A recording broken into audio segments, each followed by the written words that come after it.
தொழில் சிறப்பாக இருக்கிறதுக்கு அக்ஷய இலக்கணம் எவ்வளோ முக்கியம், அதை எப்படி பார்க்கணும்?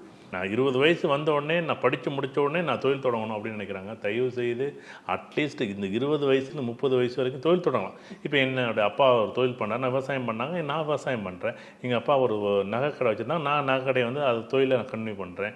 எங்கள் அப்பா ஒரு ஜிஎன்சி மிஷின் வச்சுருந்தா நான் அதை பண்ணுறேன். இது ஒரு வகை.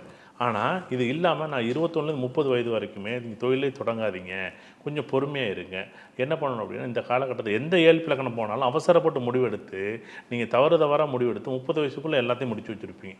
அதில் ஜெயிக்கிற ஜாதகம் நல்லா இருந்து இப்போ 10லேருந்து 20% பேர் மட்டும்தான் ஜெயிக்க முடியும். இது 80% பேர், சார் நான் ஒரு 5 லட்ச ரூபா வச்சுருந்தேன் சார், நான் ஒரு டீ கடை ஆரம்பித்தேன் சார், எல்லாமே முடிஞ்சு போச்சு சார். இந்த 21லேருந்து 30 வயது வரைக்கும் தொழில் தொடங்கவே கூடாது. நீங்கள் என்ன இலக்கணம் வேணால் அச்சு இலக்கணம் ஏழ்பு இலக்கணம் வச்சுங்க.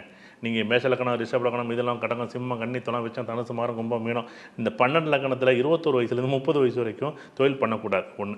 அடுத்தது இந்த 21 வயசுலேருந்து 30 வயசு வரைக்கும் குறிப்பாக ஏழ்பு இலக்கணம் 4 இலக்கணம். ஒன்று மிதுன இலக்கணம், ஒன்று கன்னி இலக்கணம், ஒன்று வந்து தனுசு இலக்கணம், ஒன்று மீன இலக்கணம். இந்த 4 இலக்கணம் வந்து சக்கரித்தல் இலக்கணம் அப்படின்னு நாங்கள் சொல்லுவோம். சக்கரித்தல் அப்படின்னா ஒரு தொழில் தொடங்கிடுவீங்க, நீங்கள் பொருளெல்லாம் வாங்கி வச்சுருவீங்க, கடையில் வாங்கி வச்சுருவீங்க, கூட்டம் நல்லா வியாபாரம் ஓடும். ஆனால் ஒரு 6 மாதத்தில் நான் இன்னொரு தொழில் தொடங்க போகிறேன்பீங்க. என்னையா இது நல்லா தானே ஓடுது, நீ ஓடலைன்னா கூட பரவாயில்ல. இவங்க நல்லா ஓடும்போது பார்த்தீங்கன்னா இவங்க ஒரு தொழில் தொடங்கிட்டு இவங்க வேற எங்கேயோ ஒரு இடத்துல இன்னொரு விஷயத்தை பற்றி யோசிப்பாங்க. இங்கே ஒரு 10,000 லாபம் வரும், இன்னொரு விஷயத்தில் 500 லாபம் வரும். அது அவங்களுக்கு பெருசாக தெரியும்.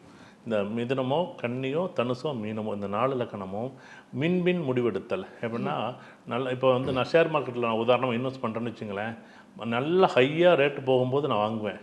உடனே அந்த ஷேர் கிடுகிடுன்னு இறங்கும். அதோட ஏறும்னு நினச்சிட்டு நான் வாங்குவேன். 240 ரூபா ஒரு ஷேர் வாங்குகிறேன். அந்த இன்னும் 260 270 ரூபா போகுதுன்னா 210 ரூபாய்க்கு வந்துடும்.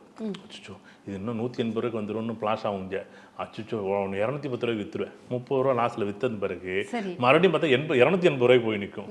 ஏங்க வாங்கினேன், ஏன் விற்றேன், ஏன் பொறுமையே இல்லை. இந்த 4 இலக்கணமும் தொழிலே செய்யக்கூடாது, தொழிலே பண்ணக்கூடாது. தொழில் பண்ணுனா அதை அப்படியே கன்டினியூ பண்ணுங்கள். நீங்கள் என்னென்னா ஒரு தொழிலை வந்து ஒரு தீர்க்கமான முடிவாக இருக்காது.